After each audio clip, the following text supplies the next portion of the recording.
বিসমিল্লাহির রহমানির রহিম। শিক্ষার্থী বন্ধুরা, আশা করি সবাই ভালো আছো। আজকে আমরা আলোচনা করব পরিমিতি 16.3 অধ্যায়ের 8 নং প্রশ্নের সমাধান। তো দেখো 16.3 পরিমিতি, তাহলে 8 নং প্রশ্নের সমাধান। আগে আমাদেরকে প্রশ্নটা বুঝতে হবে, তোমাদের সবার কাছে বই আছে। তাহলে 8 নং প্রশ্নের ভিতরে দেখো একটি বৃত্তের পরিধি, তাহলে একটা বৃত্ত আছে, এই বৃত্তের পরিধি দেওয়া আছে 220, এটা বইয়ে দেওয়া আছে। বলছে যে বৃত্তের অন্তর্লিখিত বর্গ, তাহলে বৃত্তের ভিতরে একটা বর্গ আছে, তোমরা দেখবো অন্তর্লিখিত বর্গ, অন্তর মানে ভিতরে, তাহলে অন্তর ভিতরে একটা বর্গ। তাহলে বর্গক্ষেত্রটার একটা কর্ণ আমি আট করে নিলাম। তাহলে এখন তাহলে এ বি সি ডি একটা বর্গ, বাহুর দৈর্ঘ্য নির্ণয় করো। তাহলে এই বাহু, এই বাহু, এই বাহু, এই বাহু, যে কোনো একটা বাহু। আমরা জানি বর্গের 4টে বাহু সমান, একটা বাহুর দৈর্ঘ্য বের করলেই হবে। তাহলে এখানে কিছু জিনিস আমি আগেই লিখে রাখছি। তাহলে এখন দেখো আমরা জানি পরিধি 2πr, তাহলে পরিধির মান হচ্ছে 220, এই যে 220। তারপরে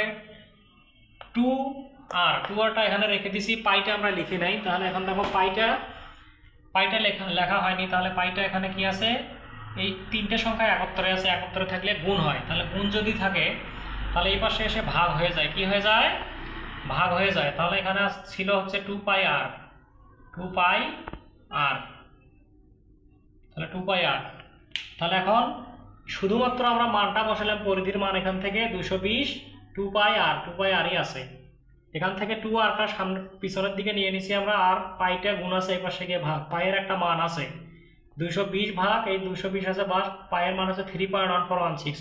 তাহলে ক্যালকুলেটর দিয়ে আমরা পায়ের মানটা বের করবো 3.1416, আরও আসতে পারে। এটা এই পাশে নিলাম কারণ তোমাদের জন্য সুবিধা হয় বুঝতে। তাহলে 2r আছে, 2r, এটা গুণ আছে, এবার কি করে দিছি আমরা, কাটাকাটি ভাগ করে দিয়েছি, ভাগ করে 77.03। এখন দেখো এই অংশটা আমাদের বের হলো 2rটা আসলে 2r দ্বারা কি বোঝাচ্ছে, আমাদের 2r দ্বারা বোঝাচ্ছে হচ্ছে ব্যাস। তাহলে ব্যাস বের হয়েছে, এখানে আমরা ব্যাস বের করে নিলাম।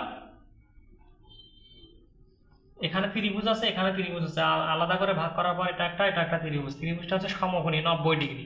তাহলে এই ত্রিভুজটা হচ্ছে 90 ডিগ্রি। 90 ডিগ্রি ত্রিভুজের ক্ষেত্রে আমরা জানি সমকোণী ত্রিভুজের ক্ষেত্রে পিথাগোরাসের উপপাদ্য, বিজ্ঞানী পিথাগোরাস একটা সূত্র আবিষ্কার করছেন, ac² সমান ab² প্লাস bc², ac² সমান ab² প্লাস bc²। তাহলে এখন আমরা কি করব, বা তাহলে এসি আমাদের ব্যাস, এসি হচ্ছে ব্যাস, এই ব্যাসের মান দেওয়া আছে 77.003, 77.003, তার উপর স্কোয়ার সমান ab² প্লাস bc²। তাহলে এই রেখাটা আর এই রেখাটা সমান, এই দুটো রেখা কি সমান। তাহলে এখন দেখো, তাহলে আমরা 2ab² লিখতে পারি। ab² সমান, এটাকে ab ধরে নেব, দুটোই যেহেতু সমান, 2ab² প্লাস bc² সমান 2ab²।